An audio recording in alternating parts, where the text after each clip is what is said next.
Hello guys, ഞാനിന്ന് full എനർജറ്റിക്കാണ്. ഞാനിപ്പോൾ ഒറ്റയ്ക്കല്ല, എൻ്റെ റൂംമേറ്റ്സ് എല്ലാവരും തിരിച്ചെത്തിയിട്ടുണ്ട്. കുട്ടിക്ക് ഭയങ്കര നാണാ. ഇവൾ രാവിലെ എണീക്കുമ്പോൾ ലൈബ്രറി പോകും, പിന്നെ അങ്ങ് വിഷമം പറച്ചിലങ്ങ് തുടങ്ങും. ഇതാണ് ഗൈസ് ഞാൻ പാളയത്തുനിന്ന് 30 രൂപയ്ക്ക് മേടിച്ച എൻ്റെ ഇയറിങ്സ്. ഇതൊക്കെ ഇട്ടിട്ട് ഒരുങ്ങി ഞാനും കോളേജിൽ പോകുകയാണ്. എനിക്ക് നടക്കാൻ ഒരുപാട് ഇഷ്ടമുള്ളൊരു വഴിയാണിത്. ഇതാണോ കേരളത്തിലെ ഹരിതാഭിയും പച്ചപ്പും? ജൂൺ 30 ഞങ്ങളുടെയൊക്കെ ജീവിതത്തിലെ ഡേഞ്ചർ ഡേ ആണ്. അതുകൊണ്ട് ആർക്കും വലിയ സന്തോഷമില്ല. പിന്നെ വ്ളോഗ് എടുക്കുന്നതിൻ്റെ കുറച്ച് നാണമുണ്ട്.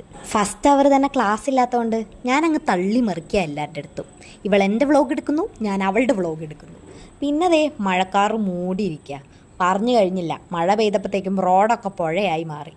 ഇന്ന് എന്നോട് നിനക്ക് പറയാനുള്ള അഡ്വൈസ് എന്താണ്? ഇന്ന് ജീവിക്കാൻ നാളെ ഞാനോ ഉമ്മയോ കാണുമോ എന്നറിയില്ലല്ലോ. സോ നമ്മൾ ഇന്ന് തൊട്ട് ഇന്ന് ജീവിക്കും. അതെ, ഞങ്ങൾ ഇന്ന് തൊട്ട് ഇന്ന് ജീവിക്കും ഗൈസ്. നിങ്ങളും ഇന്ന് ജീവിക്കാൻ പഠിക്കും. നാളെ നമുക്ക് എന്താന്ന് വെച്ചാൽ നോക്കാം. Hi, hello.